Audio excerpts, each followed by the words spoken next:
Hello and welcome everyone to another edition of Lightest and Best, where we look at the lightest and best offerings from a variety of manufacturers. And today we're going to investigate the Kizer company, which is a Chinese company, and its lightest and best offering is the Kizer Dukes. It's a Matt Cucciara design in the Vanguard series, which is Kizer's economy line. It's just a beautiful knife.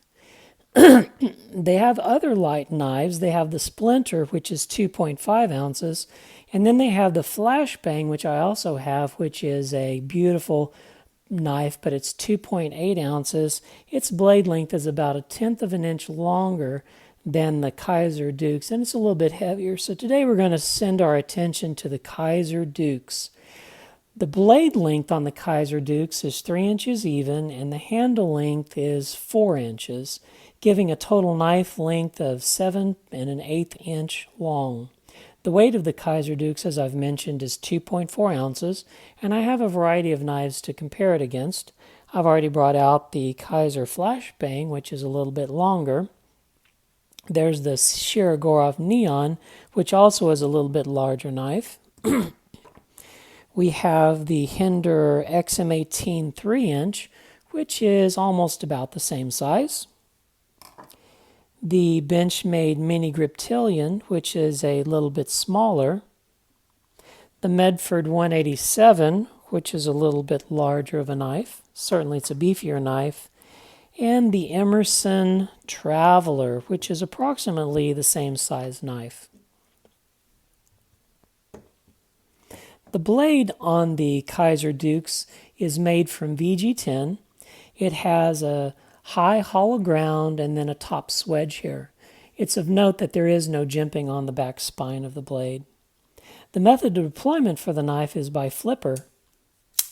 The flipper tab is simple.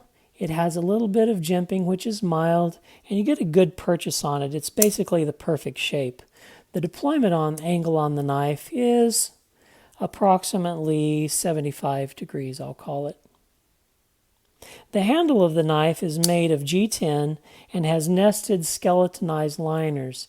As you can tell there, they have stainless steel liners. There are cutouts. So they milled the G10 and then they put milled skeletonized stainless steel liners into it. So it gives it a very sleek, beautiful look as well as being strong. Not all knife manufacturers do this. For example, I want to compare it against the Emerson Traveler. It has stainless steel liners, but it doesn't mill out the G10 and nest them inside. It just has the stainless steel liners and slaps the G10 on top of it. As you can tell, the Kizer is a much more aesthetically pleasing knife, as well as being a lighter knife. On the handle scales, you have multi-layer G10 in red and black, and they have texturing, which serves two purposes. It gives you good traction, but it also brings out the beauty of the layered G10. Develops a pattern. This knife comes in both red and black. The pivot is on bearings and flips very nice and very hard. The lockup is by a liner lock, and it has a nice cutout on the show side so you can easily disengage the liner lock. The pocket clip is a surface-mounted spring clip. It's right-handed tip-up only and has a good clearance. Fits in the pocket very well. The ergonomics on the knife are very good. Where it has the lock bar cut out is a great place to rest your index finger, and your other fingers fit nicely on this 4-inch handle. Has good ergonomics. The best thing about the knife, though, I think, is the flipping action. It flips out strong, and it has, because of its bearings, you can just shake it down to its original place. It has a great action. My impressions about the knife: are there opportunities for improvement? Very few. The one thing I would do is maybe add jimping to the back spine of the knife so you can get a little better traction. But other than that, I have no criticisms toward the knife at all. What do I like about the knife? This is one of my favorite knives, and you can look at my top 10 best knives under $100, and this is right toward the top. I believe it's the best value in a flipper. It only costs $69 to $70.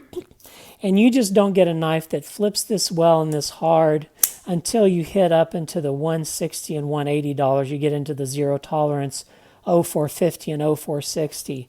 I believe this to be the lightest and best flipper for under $150, the Kizer Dukes. Hope you enjoyed the video. Like and subscribe, and we'll see you on the next video.